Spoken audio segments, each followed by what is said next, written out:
I'm going to walk through the wall flashing, kind of how I've been installing it.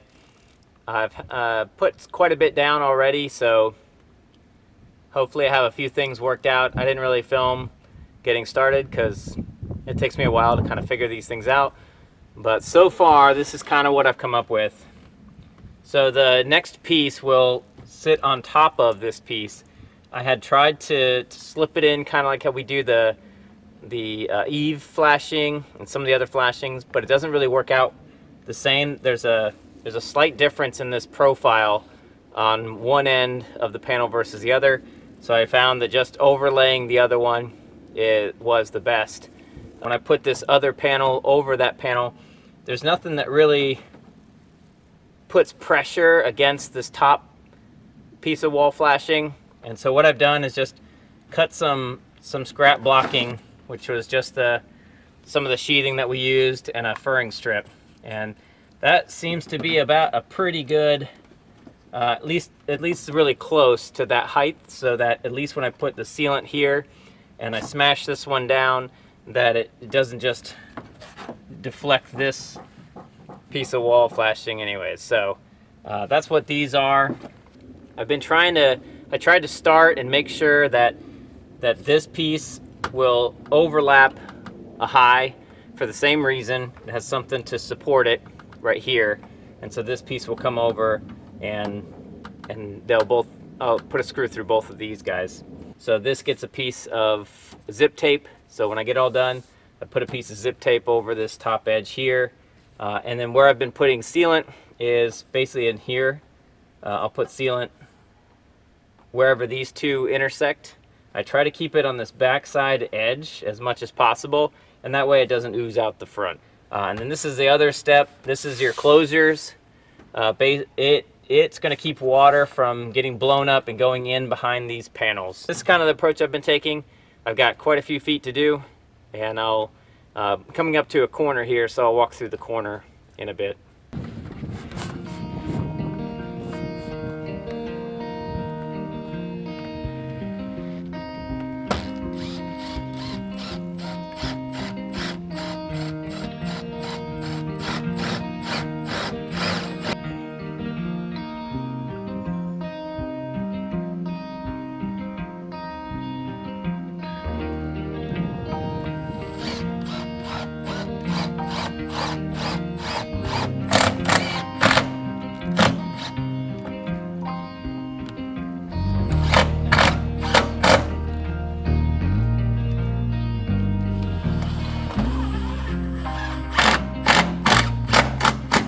And that's our installation for the wall flashing. You can see how one overlaps the other one. I tack this one so that it holds it up. So wherever this one sits, you just put one screw in it so that you can push down right here and push down and smash all that sealant that we put in there. So then I can push this piece down, make sure I get a good kind of smush on all that sealant, and then I can tack another one in where these two intersect. So that kind of holds all this in place, so that sealant's going to do its job.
All right, let's see if I could talk through these corner cuts.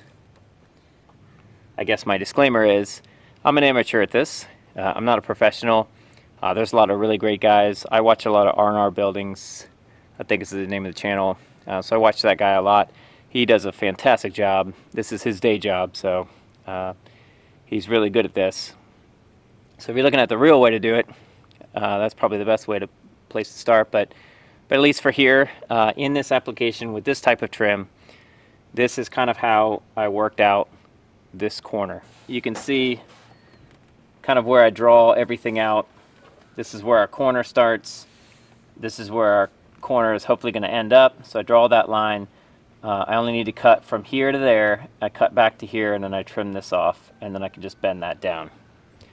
Then here, I don't usually bend this on the line because I see where it's going to lay at the corner. So sometimes that changes a little bit. So I tend to just leave that, and then once I get it in place, I'll bend it where I think it makes most sense, but it does need to end at the corner. A couple of other interesting things about the cut. Remember, this piece is going to sit on the wall, but this back leg isn't a perfect 90. And so what you have to do is you have to trim this on a bit of a rise so that it will not sit on this face right here. So when we get all this done, we get everything trimmed up, this is kind of how it will fit. So it'll come into that corner, and it'll sit pretty much like that. I'll definitely run sealant down this joint right here, and that should do a pretty good job. I'll put a little bead in that corner and all the way down this face here, just so that kind of seals it and doesn't let all that water sit in between the two pieces of trim. And that kind of finishes out our corner, and then we'll be ready to bring our ridge cap up to this intersection.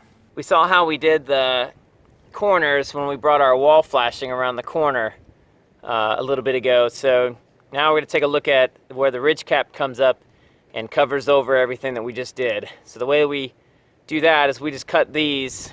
This is actually cut in a straight line, but once you bend it up along this 45, this is basically how it's going to wind up. So we bring this ridge cap up, and it's going to meet the wall and then turn up with this flap. We put sealant in behind here, so it's got sealant. There's going to be a corner post come down over this when we go to do our siding.